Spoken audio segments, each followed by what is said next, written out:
तो सभी को नमस्कार। और हम लोग अपनी इस फाउंडेशन सीरीज की जो वीडियो की श्रृंखला है उसी को आगे बढ़ाते हुए अब स्टार्ट करने जा रहे हैं। मध्य प्रदेश में 19वीं और आरंभिक 20वीं सदी का इतिहास, और इसमें हम लोग कवर करेंगे मध्य प्रदेश का स्वतंत्रता आंदोलन और मध्य प्रदेश के आधुनिक इतिहास से संबंधित कुछ महत्वपूर्ण घटनाएं। फिर से आपको एक बार याद दिला दें कि ये जो फाउंडेशन सीरीज है इसके पीछे हम लोग का लक्ष्य है कि आपका जो फाउंडेशन है, आपका जो आधार है, उसे मजबूत किया जाए, ताकि आप यदि उस टॉपिक को पढ़ें तो आपके लिए वो टॉपिक नया ना हो और आपको वो टॉपिक बहुत ही अच्छे से समझ में आ जाए। तो आइए डियर, हम लोग स्टार्ट करने जा रहे हैं, अपनी इस सीरीज को आगे बढ़ाते हैं। और इस वीडियो में मेरा प्रयास रहेगा कि एटलीस्ट मैं 2 टॉपिक आपको कवर करूं, आपको समझाने का प्रयास करूं। और वो 2 महत्वपूर्ण टॉपिक हैं बुंदेला विद्रोह और 1857 का विद्रोह। तो स्टार्ट करने जा रहे हैं क्या? बुंदेला विद्रोह 1842 1843। तो दोस्तों, यह जो बुंदेला विद्रोह है यह मध्य प्रदेश और उत्तर प्रदेश के बुंदेलखंड क्षेत्र में बुंदेला, राजपूत सरदार, लोधी और गोंड जनजातियों के नेताओं द्वारा इस विद्रोह का आरंभ किया गया और जबरदस्त तरीके से अंग्रेजों की सत्ता को बुंदेलखंड में चुनौती दी गई। कहानी का आरंभ हो रहा है 8 अप्रैल 1842 ईस्वी। एक नर्तकी हैं, उनका नाम है झुकनिया। नृत्य के लिए लाया गया है उन्हें। और कहां लाया गया है? लाया गया है बुंदेलखंड के नाराहट में।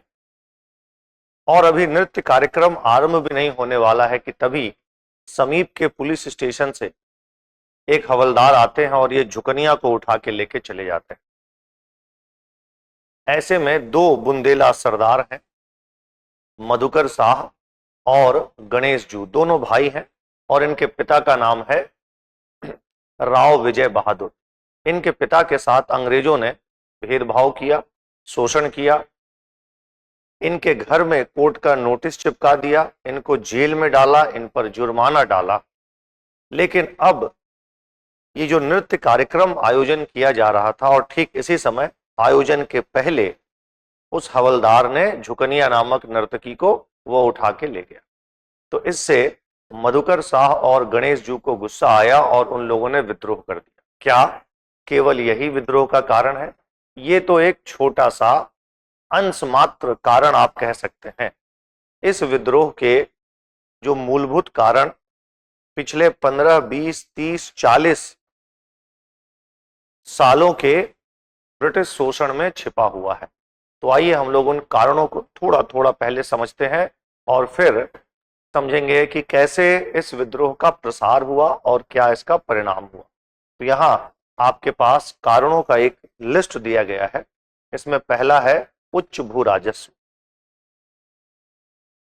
1820 के आसपास इस क्षेत्र में लगभग, इस क्षेत्र का अर्थ है सागर, जबलपुर, नरसिंहपुर, ये सब का कहानी मैं बता रहा हूं। और एक जबलपुर नरसिंहपुर का आपको एक डेटा दे रहा हूं कि लगभग 1820 में 4.5 लाख रुपया के आसपास भू राजस्व वसूला जाता था। और अगले 5 वर्ष के पश्चात अर्थात 1825 ईस्वी में वह 4.5 लाख रुपया से बढ़कर हो गया क्या? 6.5 लाख रुपया। अर्थात आप मान के चलें कि 5 वर्षों के अंतराल में ही 1820 से 1825, इसी 5 वर्ष के अंतराल में भू राजस्व में 50% की वृद्धि हो गई, यानी अत्यधिक भू राजस्व। इसके अतिरिक्त न्यायपालिका में भ्रष्टाचार है। लोग इस अत्यधिक भू राजस्व से परेशान हैं, वो भू राजस्व नहीं देना चाह रहे हैं, उन पर जुर्माना थोपा जा रहा है, उन पर न्यायपालिका में केस किया जा रहा है। यहाँ के लोग इस नवीन प्रकार की न्यायपालिका जिसको लागू किया, आरंभ किया अंग्रेजों ने, उससे अनभिज्ञ हैं और न्यायपालिका में केसों का अंबार यानी जो जुडिशियल केस होते हैं, कोर्ट केस होते हैं, उन पर अंबार लगा हुआ है। और यहाँ के जो न्यायपालिका के अधिकारी हैं, निम्न स्तर के कर्मचारी हैं, एक तो वो अक्षम है और भ्रष्टाचार में लिप्त है। तो इससे समस्या किसे हो रही है? इससे समस्या बुंदेलखंड के लोगों को हो रही है। हथियार रखने पर प्रतिबंध, ये क्या है? यहाँ के जो किसान हैं, बुंदेला हैं या लोधी हैं या फिर गोंड हैं, ये क्या करते थे? अपने पास कुछ हथियार, बंदूक वगैरह रखते थे। लेकिन अंग्रेजों ने अब इन पर प्रतिबंध लगा दिया। कहा कि आप बिना लाइसेंस के हथियार रखकर या लेकर नहीं चल सकते। लाइसेंस लेना भी काफी जटिल हो गया, लगभग नामुमकिन हो गया। तो यहाँ के लोगों को यह भी काफी बुरा लग रहा है। इसके अतिरिक्त उपपट्टे पर देने से इनकार, ये क्या है मामला? इस क्षेत्र में मैंने कहा था कि मालगुजार हैं, जमींदार हैं, और ये किस समुदाय से ताल्लुक रखते हैं? बुंदेला हैं, लोधी हैं और गोंड हैं। ये क्या करते थे? कभी कभी अपना जो जमींदारी अधिकार है वो किसी दूसरे को उपपट्टे पर दे देते थे। लेकिन अंग्रेजों ने कहा कि अब आप ऐसा नहीं करेंगे। यदि आपने जिसे उपपट्टे पर यानी किराए पर एक तरह से यदि दे दिया, तो फिर जिसे आपने उपपट्टे पर दिया है, जमींदारी अधिकार, मालगुजारी अधिकार उसी का हो जाएगा। तो इससे भी यहाँ के बड़े किसानों में, जमींदारों में, मालगुजारों में, ताल्लुकदारों में व्यापक असंतोष की भावना उत्पन्न हुई। बुढ़वा मंगल, बुढ़वा मंगल एक प्रकार का मेला है और यह सामान्यतः काशी में आयोजित किया जाता था।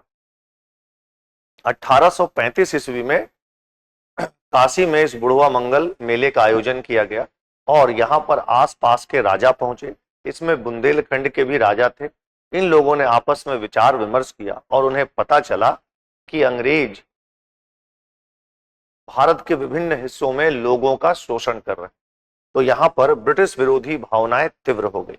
अब जो बुंदेलखंड के राजा, बुंदेलखंड के जमींदार, जागीरदार और मालगुजार जो इस मेले में हिस्सा लेने के लिए पहुंचे थे, उन लोगों ने निर्णय लिया कि अब हमें भी एक इसी प्रकार का बुढ़वा मंगल मेले का एक सीक्रेट मीटिंग का, इसको मैं अपने क्लास में क्या कहता हूं कि सीक्रेट व्हाट्सएप ग्रुप का, तो बड़े ही मजाकिया अंदाज में कहता हूं सीक्रेट व्हाट्सएप ग्रुप।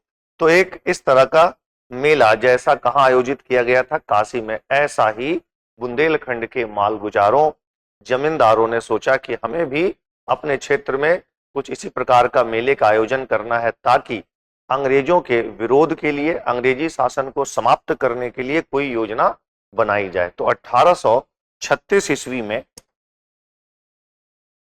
1836 ईस्वी में चरखारी के सूपा नामक स्थान पे, चरखारी के राजा हैं रतन सिंह, उनकी अध्यक्षता में बुढ़वा मंगल मेले का आयोजन किया गया, रतन सिंह की अध्यक्षता में। और यहां पर जो भी बुंदेला सरदार, बुंदेला मालगुजार और अन्य समुदाय के जो लोग भी इकट्ठा हुए थे, उन लोगों ने अपना राजा किसे माना, या उन लोगों ने पहले योजना बनाई कि हमें अंग्रेजों के विरुद्ध विद्रोह करना है, उनके विरुद्ध उठ खड़ा होना है। और उन्होंने अपना नेता माना किसे? तो जैतपुर के राजा पारीछत को। किसे अपना नेता मान लिया? जैतपुर के बुंदेला शासक पारीछत को अपना राजा मान लिया। तो यानी अब विद्रोह की जो परिस्थितियां हैं वो निर्मित हो चुकी हैं। अब बारूद तैयार है, बारूद का ढेर तैयार है और उसमें अब चिंगारी की आवश्यकता है। चिंगारी मिलता है राव विजय बहादुर, जो अपना लगान या भू राजस्व सही समय पर नहीं दे पाए थे। इनको पुलिस उठा के ले जाती है, इनको जेल में डालती है, लेकिन फिर किसी तरह से ये रिहा होकर वापस आते हैं।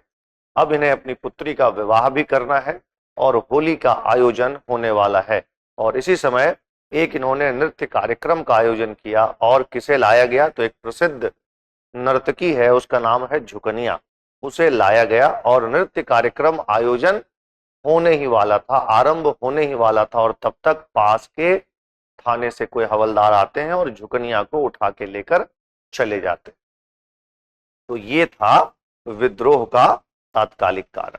और अब विद्रोह आरंभ हो चुका है और यह विद्रोह 1842 और 1843 ईस्वी तक चलता रहेगा। इस विद्रोह को बुंदेला विद्रोह क्यों कहा गया है?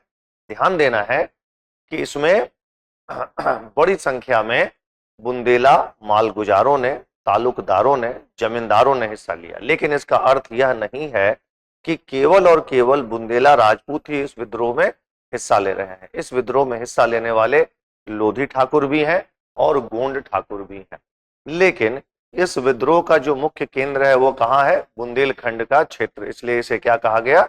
बुंदेला विद्रोह। और बड़ी संख्या में बुंदेला सरदारों ने इस विद्रोह में हिस्सा लिया था। इस विद्रोह का नेता भी कौन है? एक बुंदेला सरदार ही है, जो है जैतपुर, उत्तर प्रदेश में पड़ता है जैतपुर, उसके राजा हैं पारीछत। तो अब आपके सामने इस विद्रोह के कारण को आप लोगों ने समझ लिया। अब आइए इसके कुछ प्रसार को जरा देखें। तो देखिए यहाँ पर बहुत सारे लोगों का नाम आपके पास दिख रहा होगा। अभी तक मैंने 3 लोगों का नाम लिया, और ये जो भी यहाँ नाम लिखे हुए हैं इन सारे लोगों का नाम आपको याद रखना है। 3 लोगों का नाम अभी मैंने किसका लिया? एक लिया जैतपुर के राजा पारीछत, जो कि इस विद्रोह के नेता है।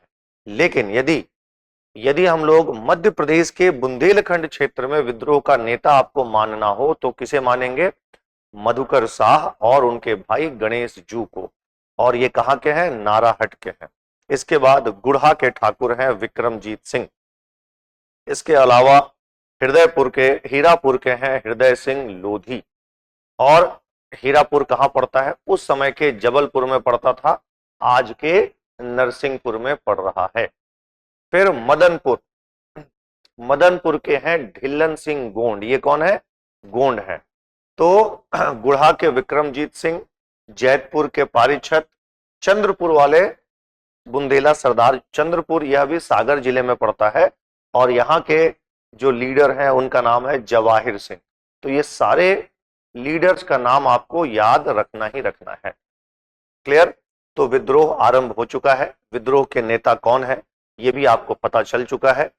और ओवरऑल नेता है जैतपुर के राजा पारीछत। इन्होंने 2 बार अंग्रेजों को बिलवाड़ी और पानवाड़ी के युद्ध में, बिलगांव और पनवाड़ी के युद्ध में, ये दोनों के दोनों युद्ध 1842 ईस्वी में लड़े जाते हैं। और दोनों के दोनों युद्धों में किसने पराजित किया? उत्तर है पारीछत ने अंग्रेजी सेना को पराजित कर दिया। तो ये विद्रोह के नेता आपको याद रखना था। अब हम लोग यहां से आगे बढ़ रहे हैं, विद्रोह का दमन और असफलता। तो विद्रोह के दमन में आरंभिक दौर में किस अंग्रेज अधिकारी की महत्वपूर्ण भूमिका थी? Charles Fraser. लेकिन ये विद्रोह का अच्छे तरह से दमन नहीं कर पा रहे थे। तो फिर आए कौन? कर्नल श्रीमैन। इन्होंने दंड और पुरस्कार और बांटो और राज करो की नीति का सहारा लिया, और इसके बाद इन्होंने विद्रोह का दमन कर दिया। कौन? Colonel WH Sleeman. क्या बताया आपको? दंड और पुरस्कार। इन्होंने विद्रोहियों पर पुरस्कार की घोषणा कर दी। मधुकर शाह पर 10,000 रुपए पुरस्कार की घोषणा की। वैसे ही गणेश जू पर, वैसे ही हीरापुर के लोधी ठाकुर, हृदय शाह लोधी पर और ढिल्लन सिंह गोंड पर, सभी पर पुरस्कार की घोषणा की गई कि जो भी इन व्यक्तियों को पकड़कर ब्रिटिश सरकार को सौंपेगा उन्हें पुरस्कार दिया जाएगा। इसके अतिरिक्त कुछ गद्दार, कुछ विश्वासघाती लोग भी हैं, जैसे हैं शाहगढ़ के राजा। कहाँ है शाहगढ़? सागर में शाहगढ़ है, और वहां के बुंदेला शासक हैं, उनका नाम है बखत वली। और ललितपुर में एक राजा बैठे हुए हैं, वो भी बुंदेला चीफ हैं, और उन्होंने भी अंग्रेजों का साथ दिया। क्लियर? तो अंग्रेज इस विद्रोह का दमन करने में असफल रहे। इसके पीछे कई कारक था। कारक ये था कि विद्रोहियों के पास हथियार की कमी है, संसाधनों की कमी है, एक निश्चित योजना का और आपस में व्यापक समन्वय का अभाव था। और दूसरी ओर अंग्रेजों के पास आधुनिक हथियार हैं, अत्यधिक संसाधन है, और यातायात और संचार के आधुनिक साधन है। तो इन सब के कारण इस विद्रोह का दमन कर दिया अंग्रेजों ने। अब इस विद्रोह का परिणाम क्या हुआ? परिणाम यह हुआ कि सागर और नर्मदा क्षेत्र जो कि पहले उत्तर पश्चिम प्रांत का हिस्सा बना दिया गया था, पुनः इसे एक अलग प्रशासनिक इकाई का दर्जा दे दिया गया। ध्यान रखेंगे, सागर नर्मदा क्षेत्र प्रशासनिक इकाई का गठन हुआ था 1820 में, लेकिन बाद में चलकर इसे उत्तर पश्चिम प्रांत के साथ जोड़ दिया गया था, लेकिन पुनः अब 1843 ईस्वी में इसे उस समय के गवर्नर जनरल एलन बरो ने, ये नाम याद रखना है, गवर्नर जनरल कौन है?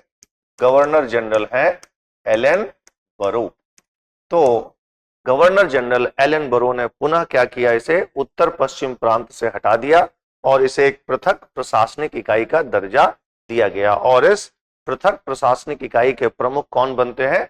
WH स्लीमैन, जो कहलाए गवर्नर जनरल के एजेंट कहलाए। दूसरा, यहाँ के किसानों को, मालगुजारों को एक शिकायत थी अत्यधिक भू राजस्व। तो भू राजस्व में कमी लाया गया। कितने का छूट दिया गया? 10% की कमी लाई गई। इसके अतिरिक्त यहाँ के लोगों को न्यायिक व्यवस्था से भी शिकायत थी।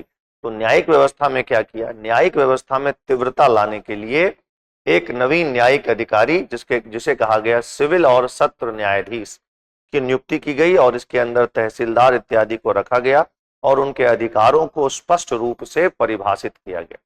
इसके अलावा कई अधिकारियों का यहां से तबादला कर दिया गया। लेकिन यहां प्रश्न उपस्थित होता है कि क्या बुंदेलखंड क्षेत्र की मूलभूत समस्याओं का समाधान प्रस्तुत किया गया? इसका उत्तर है नहीं। और जब समाधान प्रस्तुत नहीं किया गया तो अंदर से जो उठने वाला लावा है अभी भी जो है शांत नहीं हुआ है, और वही लावा जो है उद्गार का रूप लेगा 1857 के विद्रोह में। तो हम लोगों ने एक टॉपिक कवर कर लिया डियर। अब यहां से आगे बढ़ रहे हैं हम लोग, उसी फाउंडेशन सीरीज को आगे बढ़ाते हुए अब अगला टॉपिक पर आ चुके हैं और वह है 1857 का विद्रोह। इससे पहले आपने जो भी टॉपिक मेरे साथ समझा, जैसे बुंदेला विद्रोह, अब आप जहां से भी जिस नोट्स या जिस बुक से भी आप ये टॉपिक पढ़ोगे, मेरा ऐसा मानना है कि आपको ये टॉपिक बहुत ही अच्छे से समझ में आ जाएगा। इनफैक्ट आपको पता भी नहीं चला होगा और मैंने प्री और मेंस दोनों को मिक्स करके आपका वो टॉपिक ही ओवर करवा दिया। अब आप प्रीवियस ईयर क्वेश्चन पेपर देखेंगे तो जितने भी क्वेश्चंस आए हुए हैं सब जो भी मैंने अभी आपको बताया इसी से आया हुआ है। तो मेरा तो ऐसा मानना है छात्रों कि आप जब भी तैयारी करें तो प्री और मेंस को कंबाइंड करके करें, क्योंकि अब एमपीपीएससी क्वेश्चन की प्रकृति में बदलाव कर रहा है, न केवल प्रीलिम्स वरन मेंस में भी बदलाव कर रहा है। और इस बदलाव के दौर में उसी स्टूडेंट के आगे बढ़ने के, सफल होने के चांसेस अधिक हैं जिसने कॉम्प्रिहेंसिव स्टडी किया हो। और कॉम्प्रिहेंसिव स्टडी का मेरा मतलब है प्री और मेंस का एकीकृत होकर तैयारी करना। इस नेगेटिव मार्किंग का जो दौर अब आ चुका है, इसमें वही छात्र आगे बढ़ेंगे जिनके पास कॉम्प्रिहेंसिव नॉलेज हो। तो आप जरूर किस प्रकार के नॉलेज पर बल दें, प्री और मेंस दोनों को मिलाकर साथ में पढ़ाई करने का प्रयास करें। और जब भी पढ़ें तो कुछ कुछ थोड़ा थोड़ा शॉर्ट नोट्स बना लें। यदि आप मेरा ये वीडियो देख रहे हैं तो मैं तो आपसे यही कहूंगा कि आप जरूर अपना शॉर्ट नोट्स बना लें। यदि आपने बुंदेला विद्रोह, 1857 का विद्रोह, ये सब टॉपिक तैयार नहीं किया है तो, और यदि तैयार भी किया है तो आपको मेरे इस क्लास से, मेरे इस वीडियो सीरीज से आपको हमेशा कुछ ना कुछ नए पॉइंट्स तो जरूर मिलेंगे ही मिलेंगे। यदि आपने इससे पहले वाला मेरा जनजातियों वाला विद्रोह, जनजातियों वाला टॉपिक का वीडियो देखा होगा, उसके पहले नृत्य, नाटक, संगीत वाला देखा होगा, और मध्य प्रदेश का प्राचीन और मध्यकालीन राजवंश से रिलेटेड यदि आपने वीडियो देखा होगा तो आपको जरूर कुछ ना कुछ नए पॉइंट्स मिले होंगे, नई संकल्पनाएं आपको मिले होंगी। मैं वैसे छात्रों के लिए कह रहा हूं जो कहीं दूसरे जगह से उस टॉपिक को तैयार कर चुके हैं। हाँ, तो ये जो वीडियो है यह केवल नए छात्रों ही नहीं वरन पुराने छात्रों के लिए भी काफी लाभदायक है। तो आइए बात करते हैं डियर 1857 का विद्रोह। तो जब भी आप ये टॉपिक पढ़ें तो मेरा मानना है कि 1857 का विद्रोह जो भारतीय इतिहास में पढ़ रहे हैं वो, और जो मध्य प्रदेश के इतिहास में पढ़ने जा रहे हैं वो, इन दोनों को क्लब कर दीजिए, इन दोनों को मिलाकर एक साथ पढ़ने का प्रयास कीजिए। आपका जो कंसेप्ट है वो और ज्यादा अच्छा हो जाएगा और आपका मध्य प्रदेश से संबंधित 1857 के विद्रोह का जो मेंस आंसर राइटिंग है उसमें और ज्यादा निखार आएगा, ऐसा मेरा मानना है। और यही रणनीति सबसे अच्छी रणनीति कहलाती है कि जब आप भारत का इतिहास पढ़ रहे हो तो उसमें आप मध्य प्रदेश का इतिहास भी पढ़ें, और जब आप मध्य प्रदेश का इतिहास पढ़ रहे हैं तो उसमें कुछ न कुछ भारत का इतिहास भी। तो ये जो भूमिका है, उदय के कारक है, ये सामान्यतः आप कहाँ पढ़ते हैं?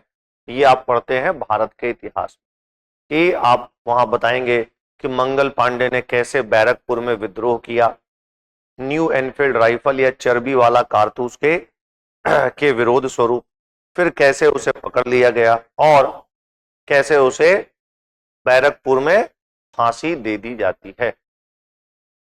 विद्रोह के कारणों में राजनीतिक कारण, प्रशासनिक कारण, आर्थिक शोषण, सामाजिक सांस्कृतिक नीतियां, सैनिक कारण, ये सब आप लोग पढ़ चुके हैं, ऐसा मैं मान के चल रहा हूं। हम लोग अब सीधा आ रहे हैं क्या, मध्य प्रदेश में विद्रोह का प्रसार कैसे हो रहा है। तो मध्य प्रदेश में सबसे पहले जो विद्रोह का प्रसार आरंभ हो रहा है वह हो रहा है नीमच, है ना। नीमच 3 जून से विद्रोह आरंभ हो चुका है। कौन है यहाँ पर विद्रोह करने वाले? तो यहाँ पर विद्रोह करने वाले हैं मोहम्मद अली, है ना, गुरेज राम, सुदेरी सिंह। ध्यान दीजिएगा, नॉर्मल बुक में आपको केवल यही रहेगा, क्या नाम रहेगा? मोहम्मद अली बेग। लेकिन मैंने यहाँ आपके लिए और भी कुछ नए नामों को जोड़ा है ना। सुदेरी सिंह, गुरेज राम, ये सारे जो हैं इन्होंने विद्रोह आरंभ किया कहाँ? नीमच। और यहाँ पर एक अंग्रेज अधिकारी हैं, उनका नाम है कैप्टन सॉवर्स, उसी ने विद्रोह का यहाँ पर दमन किया था। यहाँ 7वीं बंगाल घुड़सवार सेना भी विद्यमान थी, और पास में यहाँ पर ग्वालियर के जो सिंधिया राजा हैं उनकी भी सेना है, और इसी नीमच के पास में चित्तौड़ के राजा की भी सेना थी, और साथ ही साथ यहाँ अंग्रेजों की भी सेना थी। तो सॉवर्स ने यहाँ पर विद्रोह का दमन किया था। कहां पर दमन किया था? उत्तर है नीमच। फिर विद्रोह पहुंचता है ग्वालियर, और यहां सिंधिया की सेना का एक हिस्सा विद्रोह कर देते। ग्वालियर वाले विद्रोह को हम लोग बाद में और डिटेल समझेंगे, क्योंकि ग्वालियर का जो विद्रोह है वह 1858 में व्यापक रूप धारण करेगा, जब यहां पहुंचेंगे तात्या टोपे, पहुंचेंगे उनके साथ लक्ष्मीबाई, और तात्या टोपे के साथ में रहेंगे राव साहब। और इससे पहले ही यहां पर विद्रोह की आग को भड़काने का, उस विद्रोह की आग को और ज्यादा फैलाने का काम करने वाले थे महादेव शास्त्री, गोविंद शास्त्री और अमरचंद बाठिया। ये सारे के सारे नाम इंपॉर्टेंट हैं। गोविंद शास्त्री को कौन भेजा? तो उज्जैन में बैठी हुई हैं बैजाबाई, और उन्होंने जाकर कहा गोविंद शास्त्री को कि अब आपका काम ग्वालियर में है, आप ग्वालियर में जाएं, और ग्वालियर में जो मेरा पौत्र है उसकी सेना को आप उत्साहित करें, प्रोत्साहन दें कि आप विद्रोह करें। तो बैजाबाई के एजेंट के रूप में पहुंचते हैं कौन? पहुंचते हैं उज्जैन से ग्वालियर, नाम था गोविंद शास्त्री। यहां पर ऑलरेडी एक और पर्सन है महादेव शास्त्री। इन दोनों ने क्या किया? इन दोनों ने सिंधिया की सेना, सिंधिया कौन है इस वक्त? तो सिंधिया जो राजा है उनका नाम है जयाजीराव सिंधिया। क्लियर? वो थोड़े उहापोह की स्थिति में है कि क्या करें, अंग्रेजों के साथ में जाएं या विद्रोहियों के साथ में। उनका मन तो कर रहा है विद्रोहियों के साथ में जाने का, लेकिन इनके जो वित्त मंत्री हैं मना लिया कि नहीं, आपको इस वक्त अंग्रेजों के साथ में रहना है, अंग्रेजों के साथ में रहना है। लेकिन सिंधिया का जो सेना है, सिंधिया की जो सेना है वह विद्रोह कर देती है। माना जाता है कि कौटिल्य का अर्थशास्त्र से सिंधिया, जयाजीराव सिंधिया ने प्रेरणा ग्रहण किया, और वह क्या कि यदि शत्रु शक्तिशाली है तो शत्रु के समक्ष आप अपने आप को ये ना दिखाएं कि मैं आपका विरोधी, शत्रु को ये बताएं कि मैं आपके साथ में हूं, और अंदर ही अंदर शत्रु के विरोध में कार्य करते रहे। तो सिंधिया ने सोचा था कि मैं अपनी सेना को बोल दूं कि आप विद्रोह करें, खजाना जो है खोल दिया जाएगा, और कुछ ऐसा ही हुआ। लेकिन अंग्रेजों को यह पता नहीं चला कि सिंधिया हमारे विरोध में कार्य कर रहे हैं। बट यहां ध्यान दीजिएगा, यदि आपके एग्जाम में क्वेश्चन आए कि ग्वालियर के जो सिंधिया शासक हैं जयाजीराव सिंधिया, उनका क्या रुझान था, उनका क्या दृष्टिकोण था इस विद्रोह को लेकर, तो आपको यही मानना है कि उन्होंने अंग्रेजों का साथ दिया। जबकि उनके कोषाध्यक्ष अमरचंद बाठिया और उनकी सेना का एक बड़ा हिस्सा किसके साथ में है, विद्रोहियों के साथ में है।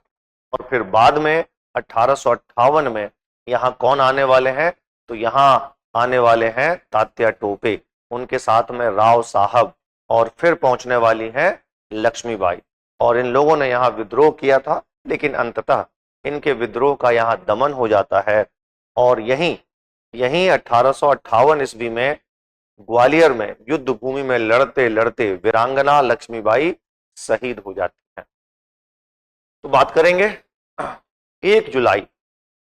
1 जुलाई का जो डेट है वो इंदौर के लिए, सागर के लिए, थोड़ा महू के लिए और थोड़ा अमझेरा के लिए 1 जुलाई का डेट इंपॉर्टेंट है, क्योंकि लगभग 1 जुलाई में इन चारों स्थानों पर क्या क्या बताया, इंदौर, महू, उसके बाद आपको बताया सागर, और धार में स्थित है अमझेरा। लगभग 1 जुलाई के आसपास यहां विद्रोह आरंभ हुआ।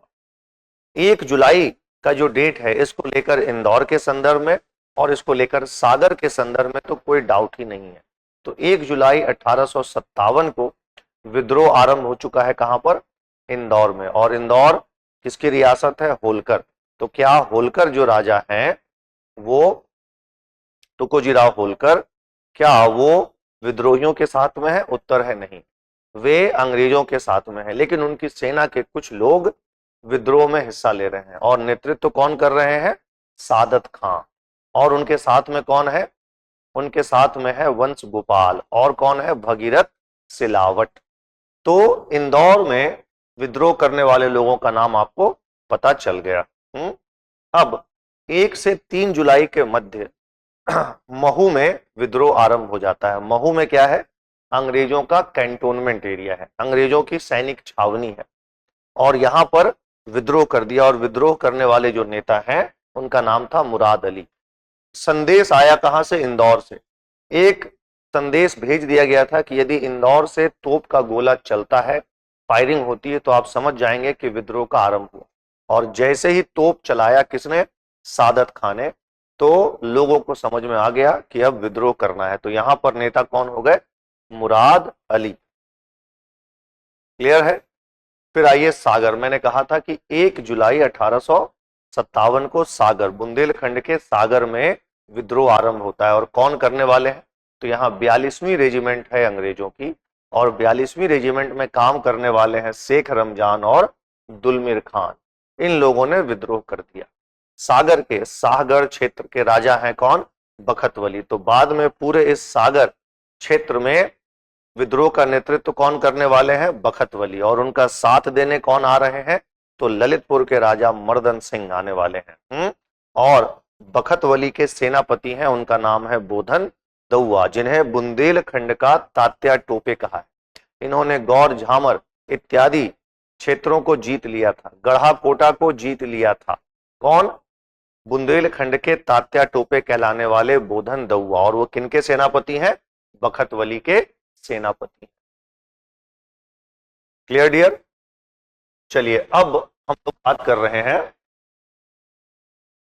करने जा रहे हैं क्या, मालवा क्षेत्र में विद्रोह।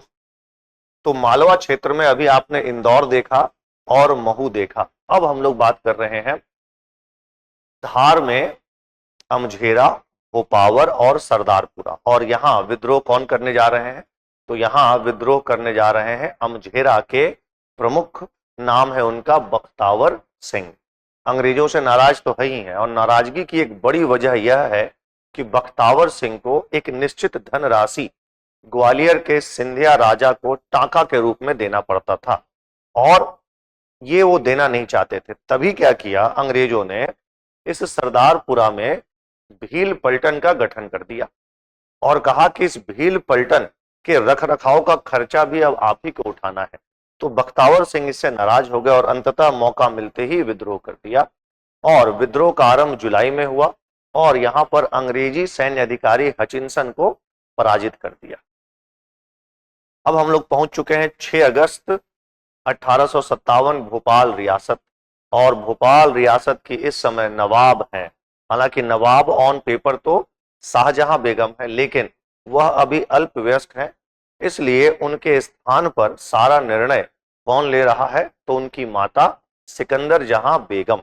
तो संरक्षिका के रूप में कार्य कर रही हैं सिकंदर जहां बेगम, और सिकंदर जहां बेगम ने निर्णय ले लिया है कि मुझे अंग्रेजों का साथ देना है। यद्यपि झांसी से और दिल्ली से इनको पत्र लिखा गया। दिल्ली से पत्र लिखने वाले हैं बहादुर शाह जफर, और झांसी से एक बार नहीं 2 बार पत्र लिखने वाली हैं लक्ष्मीबाई। और इन दोनों ही नेताओं ने रिक्वेस्ट किया, विनती की, किनको, सिकंदर जहां बेगम को, कि आपको विद्रोहियों का साथ देना चाहिए, न कि अंग्रेजों का। लेकिन सिकंदर जहां बेगम ने अंग्रेजों का साथ दिया, न कि विद्रोहियों का। लेकिन उनकी सेना का एक हिस्सा और साथ ही साथ अंग्रेजों ने जो एक कैंटोनमेंट बना के रखा है, अपनी सैन्य छावनी बना के रखी है, कहां पर, सीहोर में। तो यहां पर 2 नेता सामने आ रहे हैं, महावीर कोठा और वली शाह।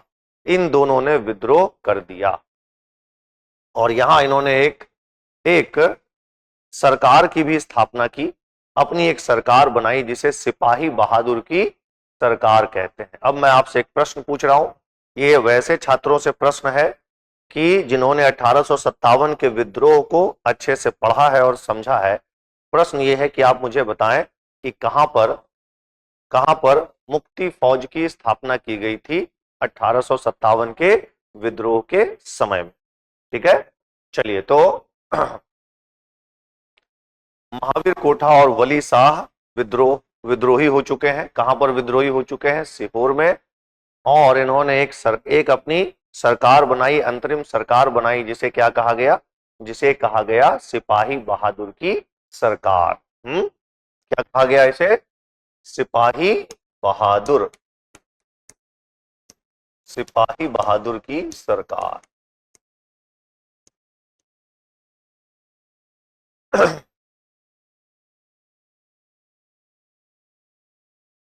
अब यहां पर विद्रोह का दमन कौन करते हैं?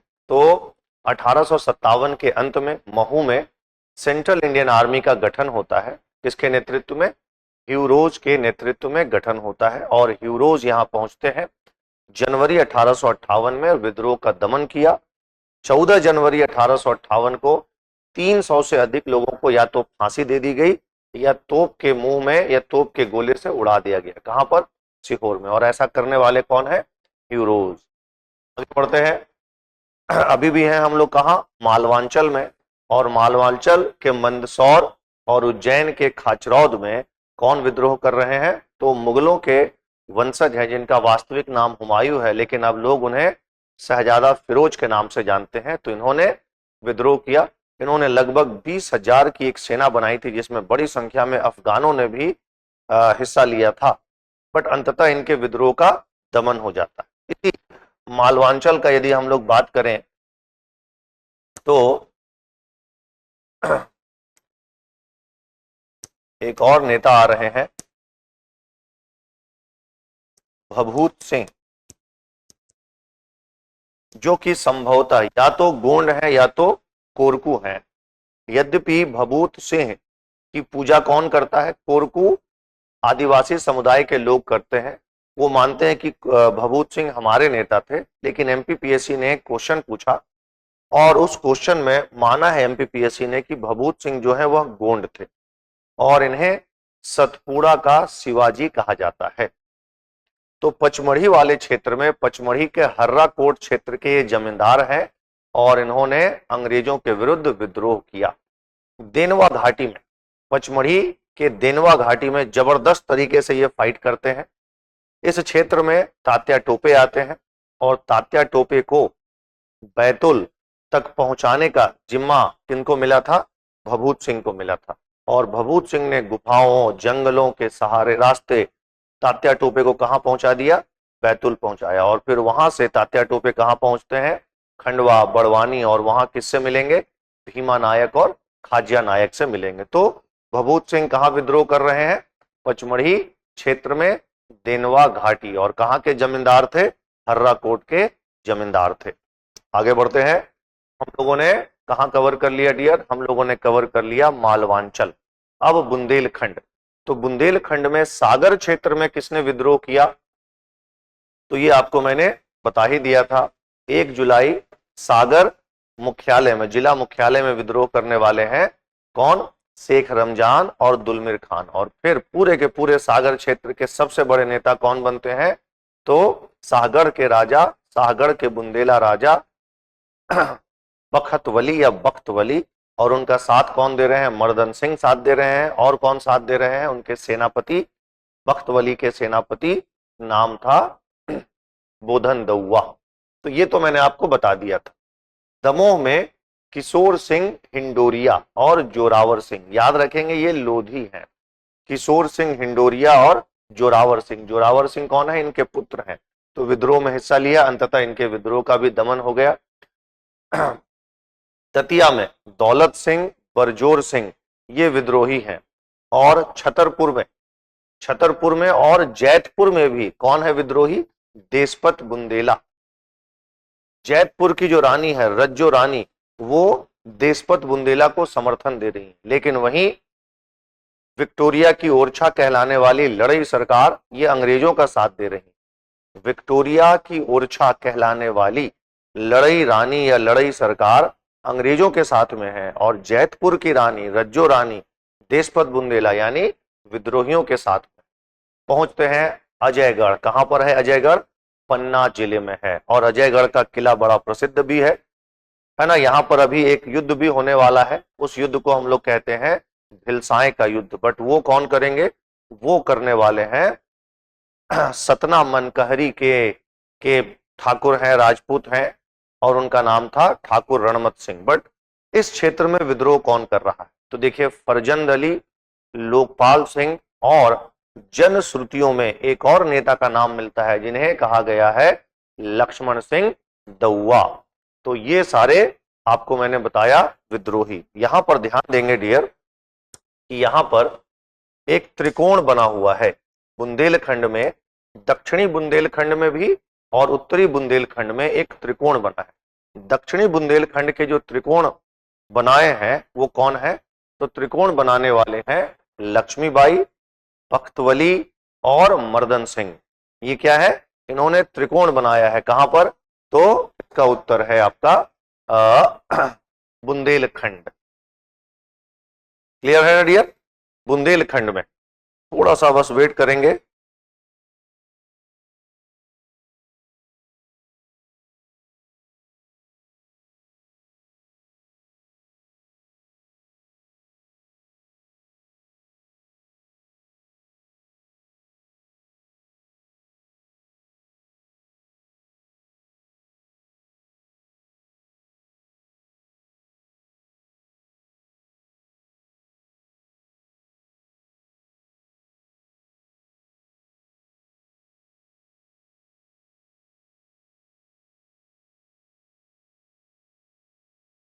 यस, तो हम लोग अब अपनी कहानी को और आगे बढ़ा रहे हैं। अब हम लोग पहुंच चुके हैं बघेलखंड में, और अभी मैंने नाम भी लिया था सतना मनकहरी के निवासी ठाकुर रहमत सिंह, जो कि बघेलखंड की सेना में कार्य भी करते थे। बघेलखंड के जो राजा हैं रघुराज सिंह, यह अंग्रेजों का साथ दे रहे हैं। लेकिन शुरुआत में अंग्रेजों का साथ नहीं दे रहे हैं। शुरुआत में यह विद्रोहियों के साथ में है, लेकिन अप्रत्यक्ष रूप से, प्रत्यक्ष रूप से नहीं है ना। राजा जो है ठाकुर रणमत सिंह को समर्थन दे रहे हैं अप्रत्यक्ष रूप से। तो इस क्षेत्र में कौन है विद्रोह करने वाले? तो ठाकुर रणमत सिंह, उनका साथ में है श्याम शाह, धीर सिंह, पंजाब सिंह, और एक तैलंग ब्राह्मण है। ये सारे के सारे क्या है? विद्रोही हैं। विद्रोह कर दिया, और इस समय रीवा में बैठा हुआ है ब्रिटिश एजेंट, उसका नाम था ऑसबॉर्न, और ऑसबॉर्न को पराजित किया। इनके बंगले को इन लोगों ने जला दिया, और ऑसबॉर्न को यहां से भागना पड़ा। अब इन लोगों ने मिलकर क्या बनाया? मुक्ति फौज, यानी इनके सैनिकों का एक, इन्होंने अपने सैनिकों का एक दल बनाया और उसे नाम दिया मुक्ति फौज। अब ये पहुंच जाते हैं कहां?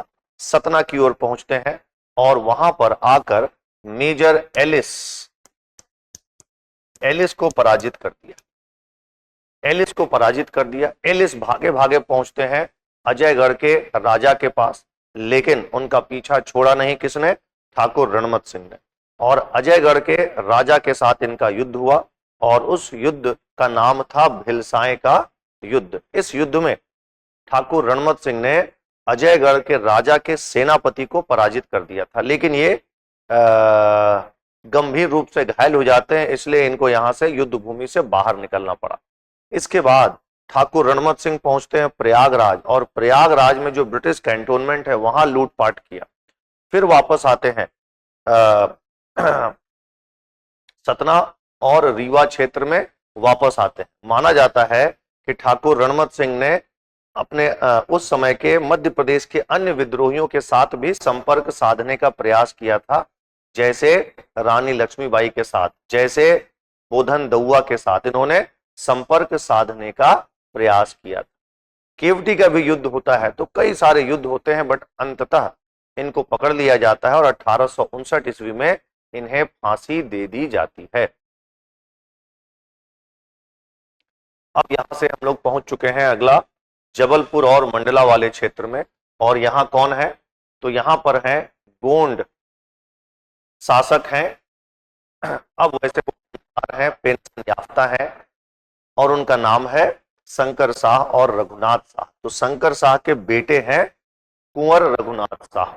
ये क्या कर रहे हैं? ये कविताएं लिख रहे हैं और कविताओं के माध्यम से लोगों को जागरूक कर रहे हैं, लोगों को प्रेरित कर रहे हैं कि आप अंग्रेजी शासन के विरुद्ध उठ खड़े हो और विद्रोह में हिस्सा लें। ये नियमित रूप से अपने आसपास के जागीरदारों, जमींदारों के संपर्क में है और इन लोगों ने विद्रोह की योजना बनाई। केवल यहां ही नहीं, शंकर शाह और रघुनाथ शाह संपर्क में हैं जबलपुर में 52वीं रेजिमेंट के सिपाहियों के साथ। 52वीं रेजिमेंट के कुछ सिपाही इनके घर में आकर मिलते रहते और अंततः इन लोगों ने योजना बनाई, दशहरा के दिन हमें विद्रोह करना है। लेकिन अंग्रेजों को, जो कि यहाँ अंग्रेज एजेंट है, अंग्रेज के कमिश्नर हैं एर्स्कीन और डिप्टी कमिश्नर है क्लार्क। डिप्टी कमिश्नर है कौन? क्लार्क। और कमिश्नर कौन है? एर्स्कीन। ये कमिश्नर है और ये डीसी है, डिप्टी कमिश्नर है। इन लोगों को पता चल चुका है कि शंकर शाह और रघुनाथ शाह कुछ बड़ा करने वाले हैं, विद्रोह करने वाले हैं, इनको पता चल चुका है। तो अंततः इनको पकड़ लिया गया और 18 सितंबर 1857 ईस्वी को इनको फांसी दे दी गई। के पश्चात इस क्षेत्र में और कौन विद्रोह करने वाले हैं? तो रामगढ़ की जो रानी है, लोधी हैं, उनका नाम है अवंतीबाई लोधी। इन्होंने विद्रोह कर दिया और इनका साथ कौन दे रहे हैं? विजय सिंह और गरुल सिंह। इन तीनों का त्रिकोण बनता है महाकौशल क्षेत्र में, मंडला क्षेत्र में, डिंडोरी क्षेत्र में। किनका त्रिकोण बना? अवंतीबाई लोधी, विजय सिंह और गरुल सिंह का त्रिकोण बना। क्लियर? खैरी का युद्ध होता है और यह युद्ध होता है 23 नवंबर 1857 को। युद्ध में, इस युद्ध में रानी अवंतीबाई लोधी ने, कहां से थी? रामगढ़। रामगढ़ आज कहां पड़ता है? तो आज के डिंडोरी जिले में पड़ता है, उस समय मंडला में था। उन्होंने वाडिंगटन, वाडिंगटन कौन है? वाडिंगटन कौन है? वाडिंगटन, तो वाडिंगटन है यहाँ के अंग्रेजी सैन्य अधिकारी, और खैरी के युद्ध में वाडिंगटन को पराजित कर दिया था। लेकिन जैसा कि आपको पता है कि यह जो विद्रोह है दो असामान्य तत्वों के बीच में था। अंग्रेज के पास संसाधन अधिक है, आधुनिक हथियार है, और इनके पास संसाधन कम है, हथियार नहीं के बराबर है, आधुनिक हथियार बहुत ही कम है। तो अंततः फिर देवहारगढ़ के युद्ध में इनकी पराजय हो जाती है और जब घायल हो जाती है तो इन्होंने वीर गति का जो रास्ता चुना, तो इन्होंने आत्महत्या कर ली थी। तो ये कौन है? ये बता दिया आपको, अवंतीबाई लोधी के बारे में आपको मैंने कुछ जानकारी दे दी। इसी क्षेत्र में विजय राघवगढ़ है। विजय राघवगढ़ जो है वह है कहाँ? वह है कटनी में, विजय राघवगढ़। और यहां विद्रोह कौन कर रहे हैं? तो विद्रोह करने वाले हैं सरजू प्रसाद, और उनका साथ दे रहे हैं उनके दो सेनापति वंदन चाचा और राम बोल। सरजू प्रसाद, और उनका साथ देने के लिए कौन आ गए हैं? साथ दे रहे हैं इनके सेनापति वंदन चाचा और राम बोल। अंततः वंदन चाचा और राम बोल लड़ते लड़ते वीर गति को प्राप्त होते हैं और सरजू प्रसाद को पकड़ लिया जाता है। इन्हें आजीवन कारावास होता है। रास्ते में ही इन्होंने आत्महत्या कर ली थी। अब हम लोग यहां से पहुंच चुके हैं निमाड़ क्षेत्र में, और निमाड़ क्षेत्र के बड़वानी वाले एरिया में विद्रोह कौन कर रहे हैं? कर रहे हैं खाजिया नायक, भीमा नायक, दौलत सिंह, कालू बाबा, है ना। भीमा नायक ने इस क्षेत्र में स्वयं को मुगल बादशाह बहादुर शाह जफर का प्रतिनिधि घोषित किया। आप लोग पढ़ चुके होंगे, भीमा नायक को कहा जाता है निमाड़ का रॉबिन हुड। निमाड़ का रॉबिन हुड कहा जाता है। और इसी समय अप्रैल 1858 में एक युद्ध भी होता है, अम्बा पानी का युद्ध या अमलिया पानी का युद्ध। और इस युद्ध में भीमा नायक, खाजिया नायक, दौलत सिंह वीरता पूर्वक लड़ाई लड़ते हैं, लेकिन अंततः इनकी पराजय होती है। और ऐसा माना गया है कि दौलत सिंह की इस युद्ध में मृत्यु हो जाती है। और दौलत सिंह कौन है? तो दौलत सिंह खाजिया नायक के पुत्र थे। बाद में खाजिया नायक को भी धोखे से मार दिया जाता है 1860 में, और इन्हें पकड़ लिया जाता है धोखे से। और 29 दिसंबर 1876 ईस्वी को इन्हें या इनकी मृत्यु हो जाती है। कहां पर? पोर्ट ब्लेयर यानी अंडमान निकोबार में। फिर इसी बड़वानी वाले एरिया में, थोड़ा सा खरगोन वाले एरिया में भी बात करें, बीजागढ़ खरगोन में पड़ता है। यहां पर विद्रोह कर रहे हैं कौन? रघुनाथ सिंह मंडलोई, जो कि भिलाला, है ना, जनजाति से संबंधित हैं, और सीताराम कंवर। पहले सीताराम कंवर राजा शंकर शाह और कुंवर रघुनाथ शाह के सूचना विभाग के प्रमुख थे। जब उनको अंग्रेजों ने पकड़ लिया तो ये किधर आ गए हैं? तो ये आ चुके हैं किधर? ये आ चुके थे बड़वानी और खरगोन की तरफ। और किनका साथ दिया? रघुनाथ सिंह मंडलोई और सीताराम कंवर का। लेकिन अंततः अक्टूबर 1858 में इनके विद्रोह का दमन हो जाता है। सीताराम कंवर वीर गति को प्राप्त होते हैं और अक्टूबर 1858 में इन्हें महेश्वर में फांसी दे दी जाती है। क्लियर है डियर? तो देखिए मैंने क्या किया यहां पर मैंने आपको लगभग पूरा का पूरा 1857 का मध्य प्रदेश में जो विद्रोह हुआ उसके प्रसार में जिन लोगों ने महत्वपूर्ण भूमिका निभाई उन सब के बारे में मैंने आपको एक जानकारी दे दी। तो जैसा कि मैंने कहा भी था कि हमारा जो इस वीडियो का उद्देश्य ही है कि आप लोग का आधार मजबूत कर दें।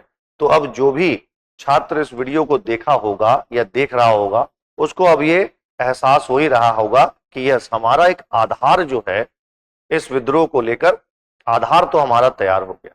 अब जब भी आप इस टॉपिक को तैयार करेंगे आपको टॉपिक नया नहीं लगेगा और आप अच्छे से इस टॉपिक को तैयार कर लेंगे। तो मिलते हैं अगले वीडियो में। Thank you. अब एग्जाम की तैयारी को और बेहतर करने के लिए हमारे चैनल को लाइक, शेयर और सब्सक्राइब करना ना भूलें।